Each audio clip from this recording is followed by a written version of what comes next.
What if you could help others to find the power to heal themselves? Physically, emotionally, and spiritually. When I started teaching my classes, it was in 2002, and I was just doing the past life regressions and contacting the subconscious part. But then as the time went on and we found how powerful this was and what we could do with it, a lot of the students began saying, you know, advanced past life regression doesn't really tell what it's all about. This is so much more than that. We think you should change the name. So it was a few years ago we decided to change the name to Quantum Healing Hypnosis Technique. And this is the healing technique that we've now been teaching it, well, since 2002, that's 12 years. What if you could time travel with them? Visit mythical places or angelic realms, other worlds, other galaxies. Help others to speak to their higher selves. You can. Dolores has taught thousands of people from across the world how to use QHHT, and now you can learn her method by going directly to dolorescannon.com. And don't forget to mention the discount code MORETALKS.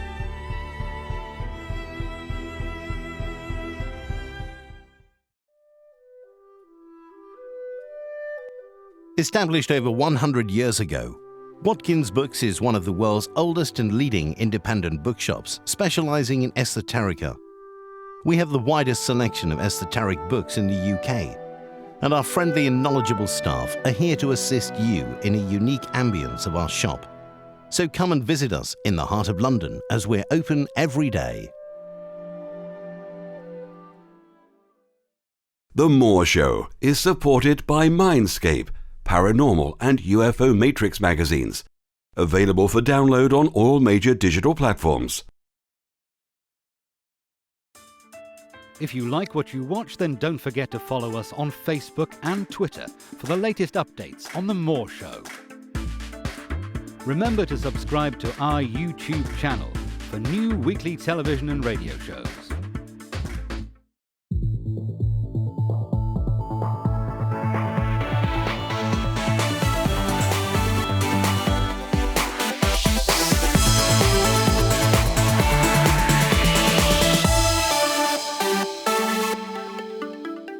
The comments and views expressed on The More Show are those of the people that make them and do not necessarily reflect the view of Kevin Moore, The More Show, or this radio station and its affiliate or sponsors. This show is for entertainment purposes only. Broadcasting from the UK and across the world online, you're now watching the UK's only alternative late-night talk show, and I'm Kevin Moore. For the next hour, I'll be covering subjects that will open up your mind and provide you with information you may have never heard before. On today's show, I'm about to be joined by two fantastic guests, Dr. Elisa Medhus and Jamie Butler. Now, Dr. Elisa Medhus, a physician and mother of 5, has practiced internal medicine in Houston, Texas for over 30 years. After the death of her 20-year-old son, Erik, Dr. Medhus began journaling her grief on her blog, Channeling Erik. She knew that only in helping others could she heal herself. Now, Erik began to communicate with family, friends, and blog members. Then her entire paradigm shifted. After devouring various books on the quantum physics explaining the science behind spirituality, Dr. Medhus is no longer a skeptic. Now she channels Erik through a medium called Jamie, asking him questions about death, the afterlife, and so much more. She shares her journey in her book, My Son and the Afterlife, Conversations from the Other Side. Erik has also authored his own book, My Life After Death, a memoir from heaven. Now, Jamie Butler is a medium and an author of the book With Love and Light, and the energy channel for Erik, who many know through the blog Channeling Erik. Jamie Butler's life has definitely been extraordinary. As far as she can remember, she has always been able to see the light surrounding people and inanimate objects, energy fields. Along with seeing energy, she sees spirits clairvoyantly and hears them clairaudiently. Throughout the years of working with guides, she has learned how to channel. Dr. Elisa Medhus and Jamie Butler welcome to the show. Thank you, Kevin. Thank you so much. It is great to have you both on, and I know how difficult and how busy you guys are right now with all that you're doing and all that you've done as well. So thank you both for coming on. I was just saying off air there that I've struggled a little bit to not find a direction for this interview, but to give it not credibility, but to give it something that it deserves. That special something that this information deserves. I mean, I guess. Let's start here, first of all, for the audience that may not know about the story too much. So let's start with what happened to Erik, and what led on then to meet Jamie as well. Sure. Erik is my 20-year-old child. He had just had his birthday, actually, and he took his life. He had really bad bipolar disease, though, so he struggled for the last 4 years before his death. And he had learning differences and Tourette's or what's, so he was miserable. And that put me in, of course I was devastated, but that put me in a particularly hard spot because I'm a physician, so I'm trained in science. Science taught me that if you can't perceive it with your senses or measure it with an instrument, then it doesn't exist. And not only that, my parents are both atheists, so that didn't help because I really didn't think about life after death. And so I was left there with this big question and no answer. Is Erik still somewhere? Or is he gone forever? And then, this is the pivotal experience. My atheist father calls me on the phone, all panicky, to say that Erik had appeared before him while he was sitting in his chair just reading or something. And he said, I'm so startled, I don't know what to believe. It just threw him for a loop. So that made me think, well, maybe there is life after death. Maybe consciousness does survive death. And so I started researching a lot, especially the quantum physics aspects of spirituality, of consciousness survival, I shall say. Eventually, I read about this controlled study on mediums. It sounded very interesting. I didn't really think about mediums too much. I certainly didn't put much stock in them. I didn't have a belief system regarding them. And eventually, I found Jamie Butler. Very gifted medium. And I just was floored because she only knew my name. She didn't know I had a son, but yet the first thing she said was, your son's here, and he says he killed himself. And she went on to tell the fact that he used a gun, what kind of gun it was, where he was sitting, that he was sitting at his desk. She went on to describe in great detail the clothes he was wearing, yes, and even to convey his personality, which is, and you'll agree with me, Jamie, very mischievous, rascally, a lot of sailor talk. And so I just kept booking sessions and tried to get as much information about Erik, his death and the nature of death in general, the afterlife, what the life of the spirit is like, and so on. I remember, reading the first few chapters of the book, well, both books, and it's so, it's so difficult reading that first introduction, where you go through what you had to experience in its basicness, in a sense. It really is very powerful. Well, the second book, which is Erik's book, I transcribed what was channeled from him by Jamie. That chapter where he just went in to describe every detail of his death, I really had a hard time with that, Kevin. I almost just dropped the whole project and said, I can't do it. Yeah. Too painful because, he shared so many details and, details that were pretty graphic and I really didn't want to know. So yeah, it was tough. And, every time I think about that horrible day, my heart sinks, of course. But then look how much help you've given to people now, both of you. I mean, you really have touched some lives, and you've stopped people from going down a pretty dark path as well. And there'll be people out there that you do not know who's that you've affected as well. Well, that's true. There have been several people who, hundreds and hundreds who have been saved, figuratively speaking, but there are some that have literally been saved. Yes, absolutely. Like this one gentleman wrote on a comment, I was planning on killing myself today. This is on my blog. I forgot to say Sure. I have a blog called Channeling Erik. Erik spelled with a K. And he said, I was going to kill myself today. But after reading this post, I'm not going to. I want to live. And that gentleman's still with us today. Absolutely. Following that same spiritual journey. And with yourself as well, Jamie. Obviously, you've just brought your own. You've just recently released a book as well. How did you get into not being a full-time medium, but how did your process start for you? Was it always there in a sense? Yes, it was. As long as I can remember. Voices in my head, seeing people that other people didn't see, lights shining off inanimate objects, animals, trees. It's a very, very beautiful, beautiful life. But it's a little lonely because I find that there's not many other people out there that are experiencing the same things that I am. But they are out there. So growing up with it, I thought everybody else had it as well, until I got much older and started the comparison and sharing what information I had, yet the person I'm talking to didn't share it with me.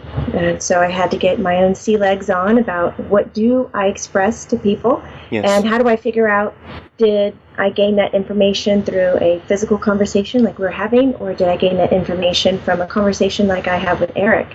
And so it made for a very quiet life for a long time. And through the work, I decided that it was amazing and I had to stick to it. My family encouraged me, and here I am now. Incredible. And normally for readings that you do, before Elisa came along, I would say they were just normal readings just for, like life continues, your loved ones are there, some sort of something to validate it as well, just the sort of the general stuff coming through. The connection you've got here, it's a lot deeper than that. It's almost like your connection to eternal truth, if you could. Listen, Kevin, it's Erik. It's Erik. It's the same kind of connection that I have with the other spirit guides and angels, ghosts, whatever you want to call them. I mean, everybody has their term for it, but communication to the afterlife, as we want to air quote that. Erik always likes to preach that, remember, time's not linear, so we can't really say afterlife, but that connection has always been the same. But coming across Erik has this balls to the wall kind of push attitude. He's like, okay, I have these 5 minutes with you. I'm not going to just talk off the surface. It's almost like he wants to give you so much information that it makes you go, wait, really? Yes. And shock you a bit to think and to create a change inside of yourself. That's the difference between the communication that I have with others and with Erik. Yes, absolutely, and having looked through your YouTube videos that you're both doing, just fantastic. The people that you brought through, and the feelings behind that as well, and the genuineness of it as well. It's difficult to put it in words, but every one that you've done has its own unique flavor, does it not? Well, yeah, they're unique. I guess we could say people, spirits, characters. Each one. I had one comment from somebody who said that she's a body language expert, and she scrutinized Jamie just with a fine-tooth comb and said, "Yeah, there's notice that there's complete honesty here." No way! I didn't know that. Yeah. Absolutely. Cool. Yeah. And this is the difference with what you're doing as well. It's a fascinating connection that you guys have got now. And do you both feel that? Do you feel that the painful death that, in a sense, that on this side that you had to experience with Erik's passing, do you think that was part of the life plan? Yes, supposedly Erik was supposed to. He made the spiritual plan to come down here with the troubles he had, so he could suffer enough to develop compassion and develop listening skills and other tools that would make him a better spirit guide for humans when he went back, as he calls it, home, and that I had to go through. Unfortunately, I had to sacrifice him and share him with the world, and that is hard sometime. But I think his second book, My Life After Death, A Memoir from Heaven, has really done a lot to heal me. Yes, absolutely. I've heard you say that on a number of different interviews as well, and I think that was part of the process, definitely. Would you say there's potentially more books to come? Oh, I don't know. Somebody told me that they think it would be nice for Erik for us to channel a book for children about this subject, getting them to understand about spirits and heaven. And I don't know if I wanted to demystify death at a certain age, so I don't know, but oh boy, I need to rest a little bit from this one. Of course, yeah. This has been a big one, and okay. There's many channels out there with many different messages in a sense, but there is a core message, I think, in a lot of these channelings. First of all, have you guys come across any different channelings from other people? I haven't had time to look, to tell you the truth. Okay, and yourself, Jamie, have you come across any other sort of channels in your path? Do you mean channels that focus on Erik, or that other channels to others? Other channels. Oh, absolutely, like Abraham Hicks, right. Or even the Seth material. Oh, the Seth, yes.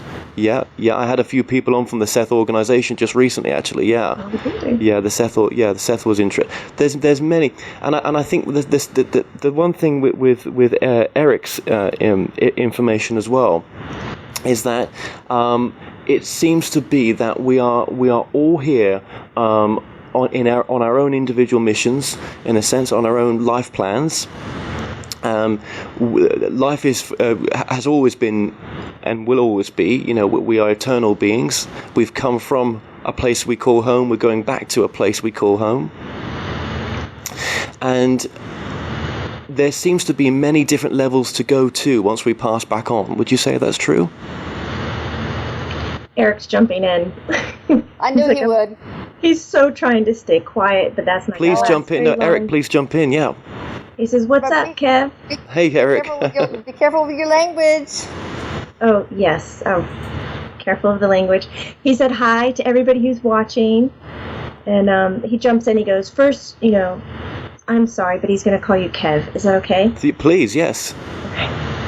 He's like, "First of all, Kev, when you're talking about levels," he goes, "I want everybody listening not to go ahead and prioritize that concept like one is better than the other."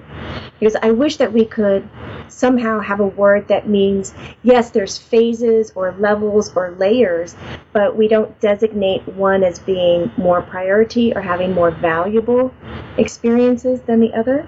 And you end up going through these layers driven by what you need to do. Self-driven afterlife. What do you think?" Wow, so many questions right now.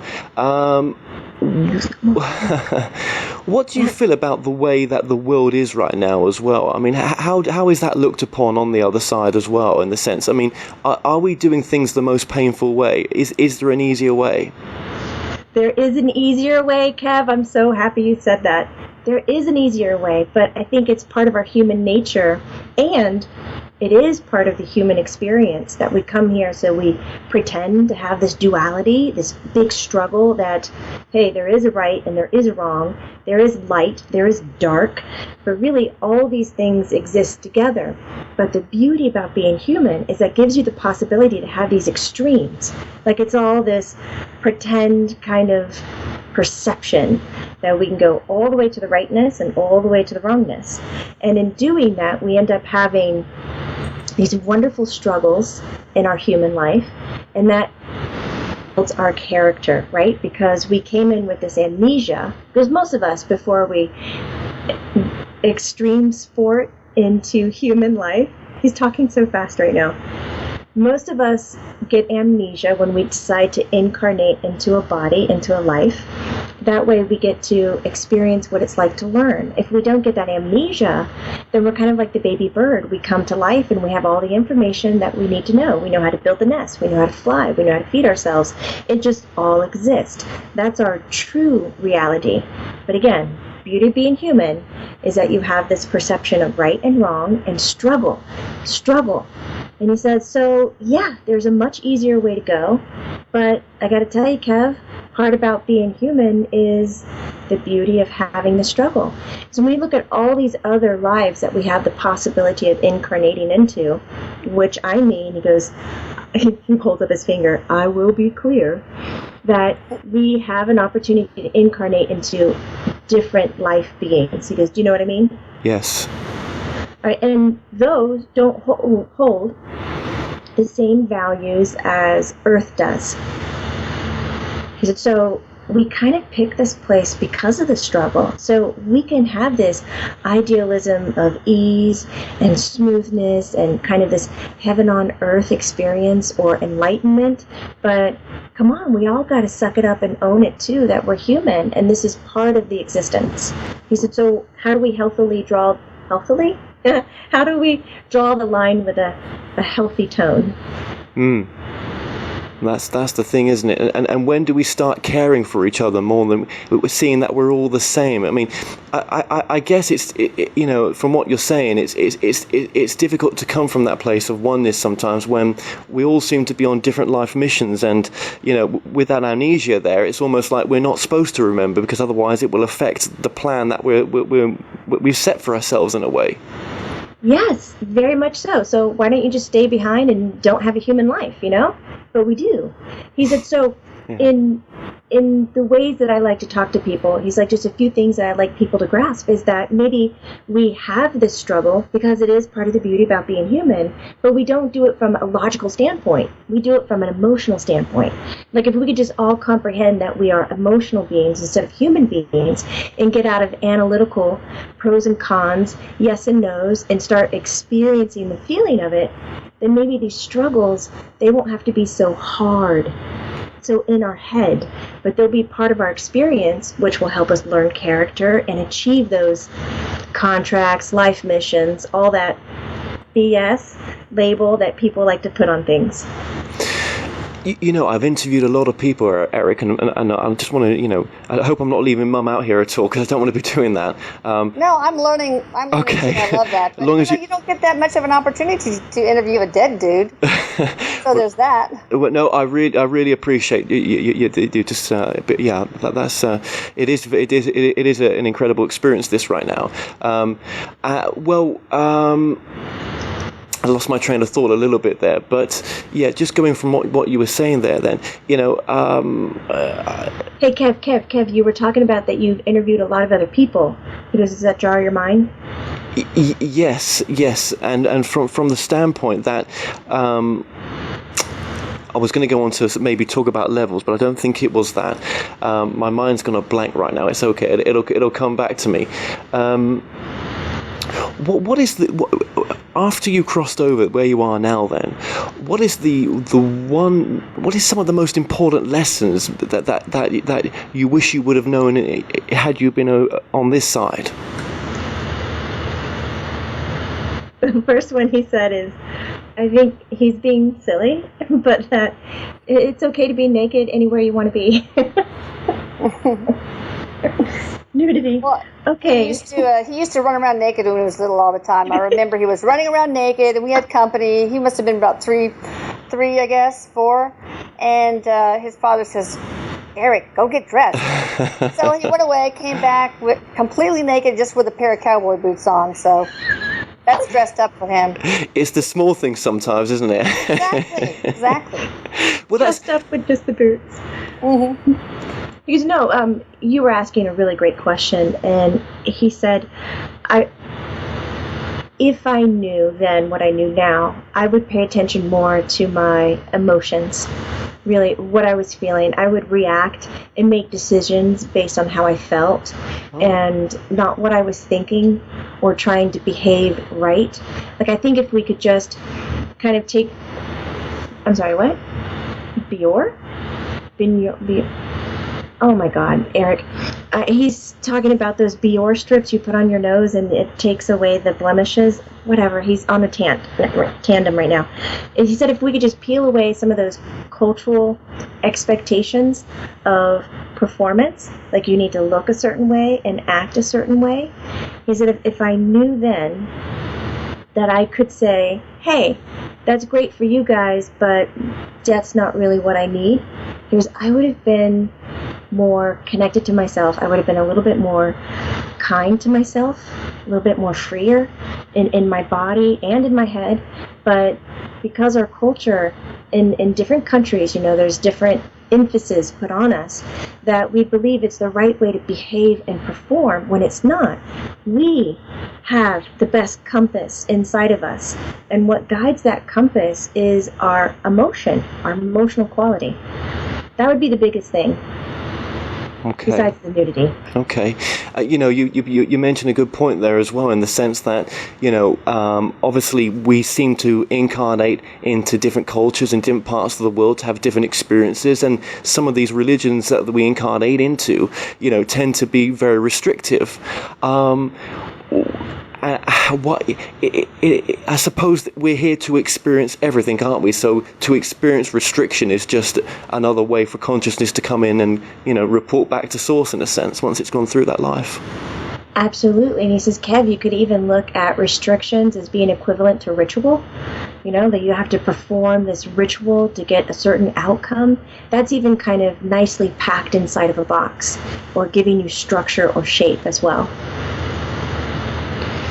Yeah, absolutely.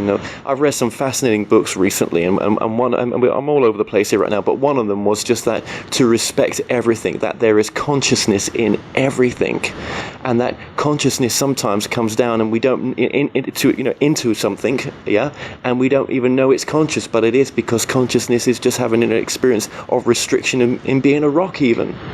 Yes, that's right. He's having a great little heyday hand. Yeah. It may not be self-aware consciousness, but it's consciousness nonetheless. Yes, that was. I was reading something from Dolores Cannon. She passed away last year. One of her books, The Convoluted Universe, and she'd taken people into their past lives or lives that affect this life, and that was some information that just stuck with me this week. That came through, and I was like, that's just fascinating. It really is. It really is. Do you think, Erik, that a lot more people right now are having or becoming more open, more spiritually aware, having more psychic abilities, because it's a time of change now? Yes, we're being very... He's got to back up for me. We're being really aware of who's coming to Earth right now, because these are going to be our leaders coming up. And it's not going to be this kind of logical world that we're used to. This whole spiritual enlightenment thing that we keep talking about is getting centered into the heart and having that respect for every living being on Earth, which will include the animals, the insects, the worms, and the trees, and the plants, and the flowers. Everything that has life force in it will have a certain level of respect. It won't be seen as, hey, humans on top of the food chain, we get to do whatever we want. Beep. And he was talking about, well, no, he quit. He said, no, back to you, Kev. Okay. Yeah, I myself have started channeling this year, and I've just almost got the first 20 chapters done of the first book, and it's just been an amazing experience to connect onto that side and to be able to get my own answers, in a sense. Kevin. Yep. Kev, he goes, since you're channeling, he goes, why don't you have like an Erik chapter? He goes, I'll come over and I'll play with you and we'll open up some things. Well, it's funny you say that. How weird is that, right? These things aren't weird, but I'm just saying that. In the channeling, on the last few chapters, it did say to me that there will be other channelers that are going to come forward to do finish off some chapters. Wow, how about that? And now, isn't that really? And I'm not making it up. That's the truth. He goes, dude, I'm going to come work through you, Kevin. Okay. Mr. Moore. Mr. Moore, yeah, okay, that is absolutely incredible. That would be amazing. That would be absolutely amazing. You know why it's getting easier for all of us, not just the kids coming in, but the adults, right? Like, this wasn't something that you came out of the womb and went, hey, look, I see pretty lights. Sure. Teasing me. But people even at age 30, 40, 50, 60 are just kind of waking up. And because I think that's the best term for it. They're waking up. Yes. And they're seeing that they can perceive this subtle light energy. And that through that perception, there's information there. There's messages there. There's something that's alive that's there, which we kind of like to call all that is, or consciousness, or something like that. But we can boil it down to say that there's information within this subtle light energy. It's because we're done junkifying ourselves. We're cleaning up our culture. We're cleaning up our bodies, which are our instruments that perceive this subtle light energy. We're cleaning up our belief system. I mean, have you looked? Have you looked at the ratings of belief systems? They're changing and going crazy. Have you looked at science? Science is like jumping up and merging spirituality. It's starting to describe why it exists. And through the next few years, especially over the next year to year and a half, a lot of the material that's coming out online, in books, in lectures and conferences, the hot ticket is going to be how science explains energy. And energy is part of our belief system for spirituality. And we're all going to have these bleep and bleep, bleep aha moments. Absolutely. You know, I was just thinking of some of the information that I got through as well, which, you know, is I don't know, for some reason it's avoiding me right now in this very, very moment. And just when you were talking there, it was with me. Fascinating stuff in the sense as well of here's a crazy thing that came through as well, which is, you know, we have already passed on. You know, there is no time, so we can connect to ourselves, that part of us which is already passed on with all this information that we've collected from this life. We can connect with that self to bring forth information in the now, to improve it in the now, which then improves it to where it is in the future, which is already passed on. Does that make sense? Because you know what, Kev? You're not even crazy. He says you're talking real talk. He goes, but listen, when we were talking about this bleep, even a decade ago, it was sci-fi. Mom, what's that thing you always tell people? How information goes? Soon as it's ridiculed. I love that. It's a quote by Arthur Schopenhauer. It says that truth goes through three phases. First, it's ridiculed. Then it's scorned. And then eventually it's accepted as self-evident. So I think spirituality is just going through those phases, just like we did when we evolved from thinking the earth was flat to now knowing the earth is round. Yeah. So that's where we are. We're waking up and realizing that it's self-evident. We're starting to have proof. And the thing that kind of bleepin' sucks about this whole awakening part is that we can't just give directions to someone, right, Kev? We can't go like, okay, here's your process, step 1, 2, 3, 4, and you get this outcome. That's kind of like how traditional science likes to do it. Make an equation. If you repeat the equation and you get the same answer, then you have something accurate. But even science is starting to experience that it doesn't really work that way, because if we have a different observer in on the equation, then it changes the equation altogether, because that observer, those eyes on the equation, change that energetic value and changes the outcome. So with spirituality, we don't just get a process. You know, everybody has to go through their own experience. So here we have millions and millions of people all going, hey, we want to be in the same boat, but we don't know how, because there's no process. We have to sit around and communicate and share and open up, coming from the way that we feel, and authentically find our emotions and our experiences and make it real for each and every one of us. That's what's so great about how my mom writes the blog and the questions that she asks. It's the same that you're doing too, Kev, is that you ask very personal questions and then you share your experience. So someone can listen and observe it and go, I can compare it and kind of try to put on the pair of pants, maybe just put one leg into it, but it motivates them to find their experience so they can put the whole pair of bleeping pants on and claim it for themselves and have their own experience and then wake up a little bit.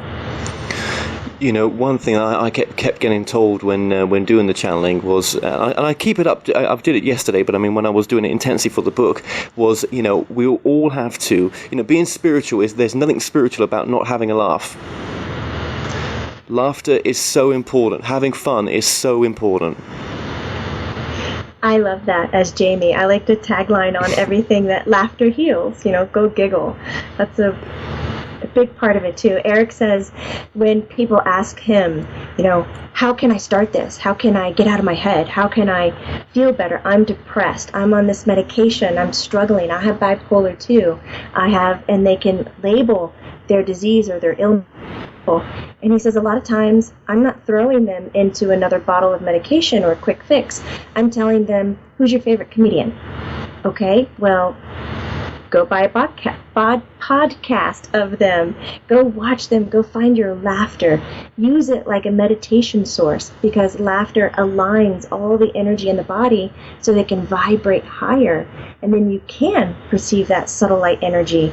And then you can collect that information that's universally available to everyone. And when you get into that kind of information, all of a sudden that humanness, that structure that weighs heavy on our head, that creates a burden on our shoulders, it can't exist. It just can't exist. He says it's a wonderful dose of medication. He goes, so Kev, what's your favorite joke? You going to share one with us now? You going to make us laugh? Absolutely. No, do you know what? It was something that Jamie said as well in one of your YouTube videos as well about the noise in our head. I think he was with your daughter in one of the videos, and you was on about the these thoughts that we all have. Do you know what I mean? Sometimes that can be very negative and destructive, and they're not really our true soul thoughts, are they? No, they're not. For me, the way that I see how it works is I have the same brain as everybody else. I have the same 5 senses. Granted, I came in with the ability. I wasn't told that I couldn't do it. It just happened. But the way that I see it functioning is that my brain is a bit like an antenna. And Erik shares a similar viewpoint on it, where those thoughts that are inside of my head, they don't all belong to me. I'm picking it up from that subtle, energetic, universal energy that's around me. So it inspires. It's like being a portable handheld radio. Erik says with a lot of bad commercials. Yeah, this may be along the same lines as how you have to really change your vibrational frequency in order to channel well, or to just feel aligned. Erik says that listening to binaural beats between 14 and 16 hertz with earphones on really can help you channel from the beyond. I tried it, and all of a sudden I had incoming from everybody, my deceased sister, my mother, Erik. So there's something about changing your energetic frequency. Yes, absolutely. And I think some, those that do channel probably, they just probably do it automatically, not even knowing exactly how they're doing it as well. Yeah, but that's a great point, Elisa. And that and sound has been talked about before, hasn't it? In the ancient times, where they used sound as a way to to do all sorts of wonderful things with, especially healing as well. Mm-hmm. Yeah, absolutely. Erik loved that. Absolutely. Normally with interviews, right, especially with such a special one with both of you here, I don't normally struggle, right, and I don't know what it is right now. I feel like I'm a blank canvas for some reason, and it's like trying to take this into a direction that's going to be, that's going to help people as well, and to make it beneficial for both your time as well. It's a difficult one sometimes, just to to try to cover things that haven't been covered before. Erik says, since we're talking about the laughter and everything, Kev, if I can ask. Sure. I've noticed when you channel, sometimes it's so easy. You were just talking about the ease. And then sometimes when you're channeling information, you somehow get on top of the message that's coming in and kind of think about it or ride it as it's coming through you. And it sometimes slows it down or grounds it.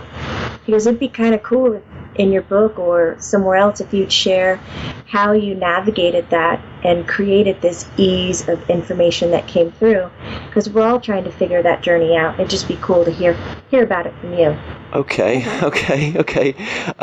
Well, I'll tell you how it started out first. It started out when I was very, very ill, and it was at a very low point, and it was the perfect point then for this to come through, because then I was at the right time for it. Okay, because then I could accept it. How I've made it work is it's a strange one, really. It's almost like very deep breathing, deep breaths, and then I just envisage this kind of circular door, and then the door opens and there's these people on the other side, and they're like saying, yep, he's here now, he's ready now, okay, we're just connecting with him, yep, come through, yep, okay, the connection's there now. And it's almost like that disappears, and then I'll see this table of these wise council elders in this round circular table. And there's some, these are ultimate, they're just beings of, pure love with our best intentions, and that you've been with them before, and then the group collectively then speaks through you, it feels like, and sometimes individually you feel it come through. But he's dead right, Erik, you're dead right what you just said there, in a sense that yes, it's easy to block it sometimes, because you filter it, which you shouldn't do. You try not to, but it does happen. But as you become more confident with it, I felt and found, you then filter it much less, and you realize, I'm just going to let the process flow. And it's being surrounded by the right people as well when doing it. Yes, he says you end up on the fence. That's one of his favorite phrases, to be on the fence, where you can allow everything on either side to show up and you're not filtering it. Because you know what I liked, Kev, when you were talking about this? He said, some people would be like, oh man, what the bleep? It just sounds like anybody could do it, like a 6-year-old could do it, a kid could do it. Sounds like he's just making up a story. And sometimes when we look at art, we say the same thing. We're like, oh, I could paint that bleep stuff. I could paint that. Yeah. And then when you go to do it, you realize you can't. It's so simple that sometimes we can't do it. And he said it's great that if we go into changing our perspective and looking at our energy with a creative, childlike, pretend viewpoint. Let's pretend that this is going to be real for us. Let's pretend. And then when it's all over, if you're a struggling person, then you go back to your head and you say, okay, let's analyze that. Let's see if it worked or not. Chop it up, slice and dice it, organize it. But yet, when we go to have the experience, we fall back into that childlike pretend. Because when we switch our brain like that, everything becomes available. You end up on the fence, and you can play and let all the vibrations of all the energy in to have the experience. Yes, tuning out the logical brain. Yes. Hey, time for you to have a vacation now. Yes. You're dead right there. Yeah, absolutely. It's getting rid of that side. And I say to myself, even if I was making it up, right, which I know now I'm not. Even if I was, it's just pure love. It's just love. That's all it is. It's the message is just love, at its simplest form. So what harm is that, in a sense? It is of no harm. Another thing that I get told as well when they come through sometimes is that the level that they're at right now, they are channeling to higher levels. They're still at the level that they're at. They're still trying to work out what it's all about. Even though they have their truth, it is just their truth, not to be confused with your truth. But they're still trying. They don't have the bigger picture. Is that right, Erik? In many, many ways, it's right. He says it gets confusing because people think that after you die, you get the key to the kingdom and you know everything and everything's accessible. So everything is accessible, but how far are you willing to go to get it? It's just like it's accessible to learn how to play the piano for you. Are you going to invest in the lessons and learn how to do it? You have the fingers and the brain. So everything, all the tools are there. But in accessing the information, you have to want to learn it or not learn it. He's backing up. You want to have a need to discover it. Because you don't learn things, but you also aren't all-knowing at every moment. So yeah, you are kind of, as you might put it, on a certain level. And you're still living in a slice of the whole pie. And you need to be aware that information exists to begin with. Bingo. Yes, Mom. Yes, absolutely. And another thing that came through last night for me was the idea that actually it's still all an illusion. All this is an illusion.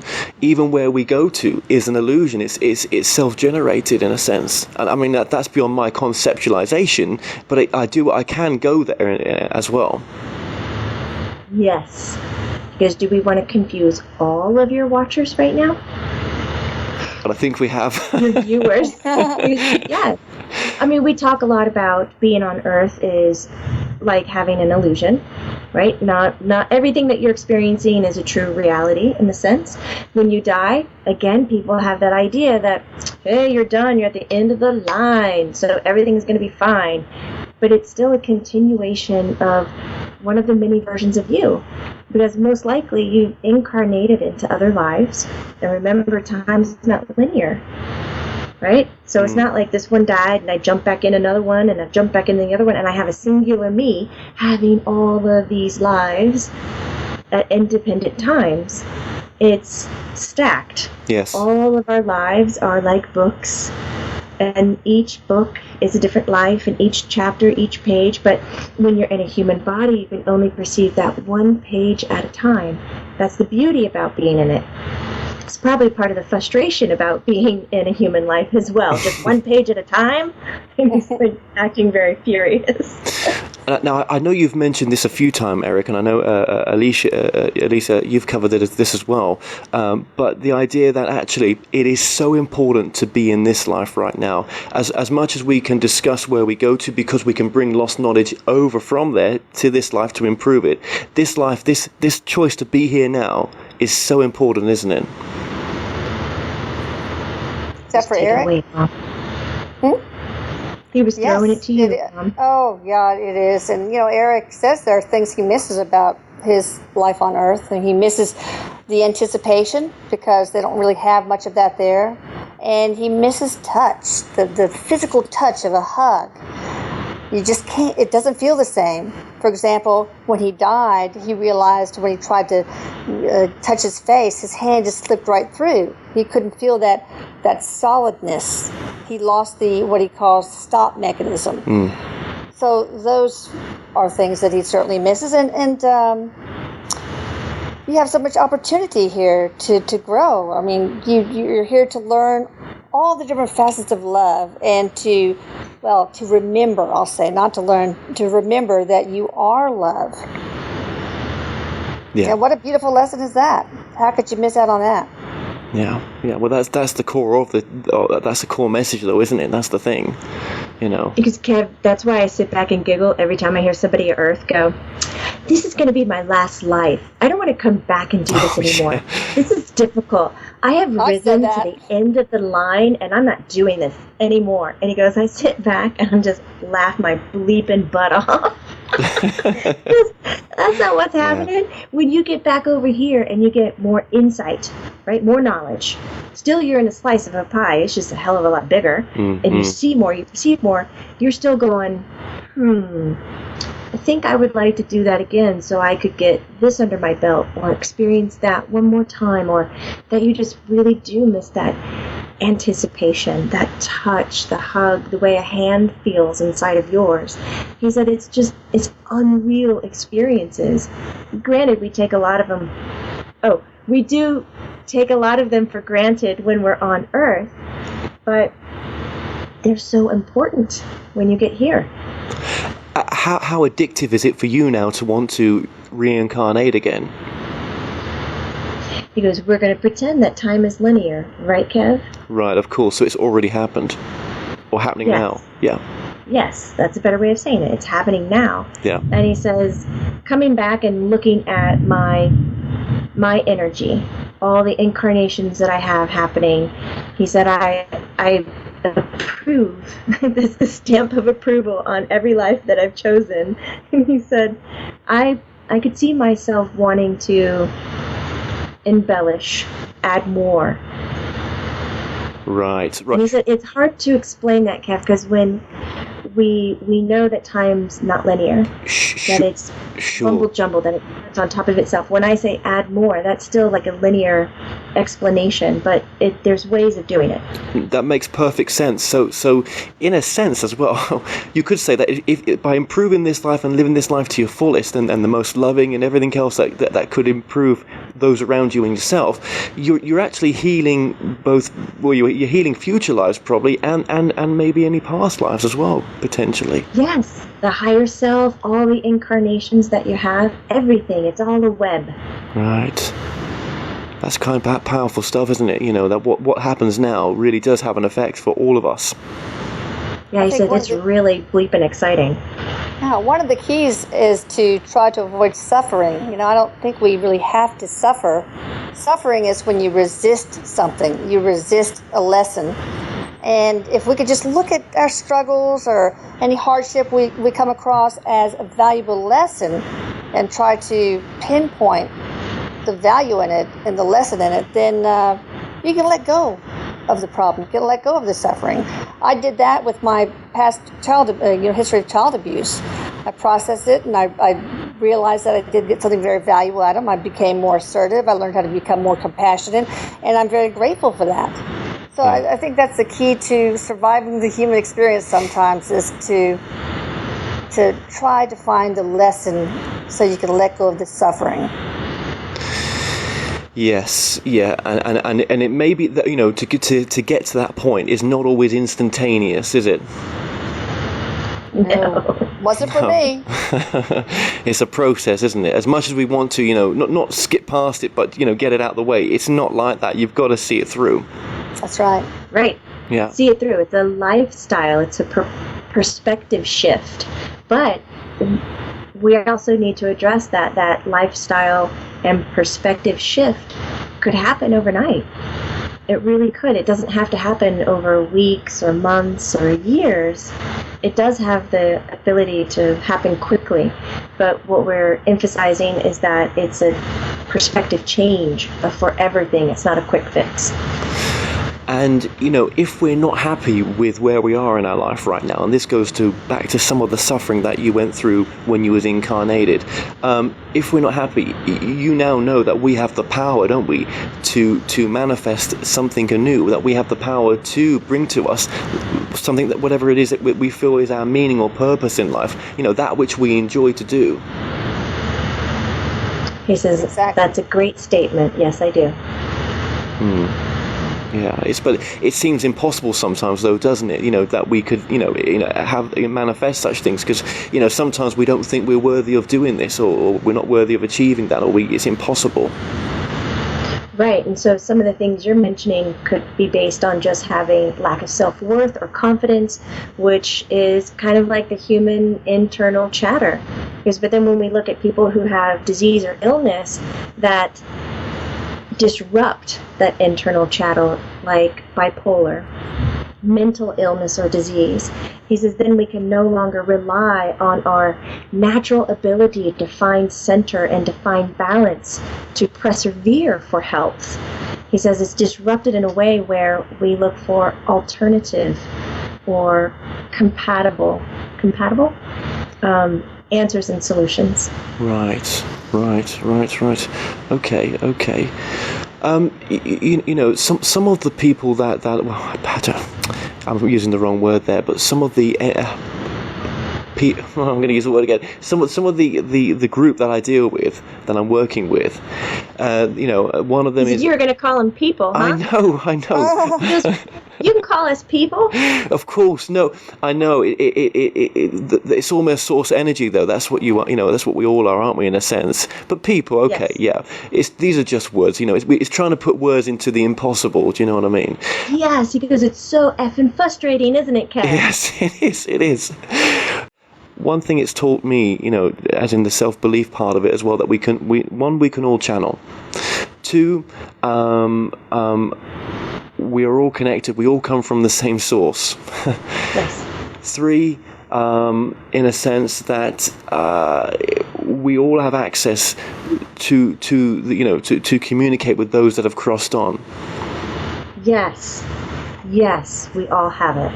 And something I've learned since Erik died is that you can continue to have a relationship with your loved one. Of course. They're the same. They just don't happen to have a body. That's it. Yes. And they don't want, well, at least most of them, don't want to be forgotten.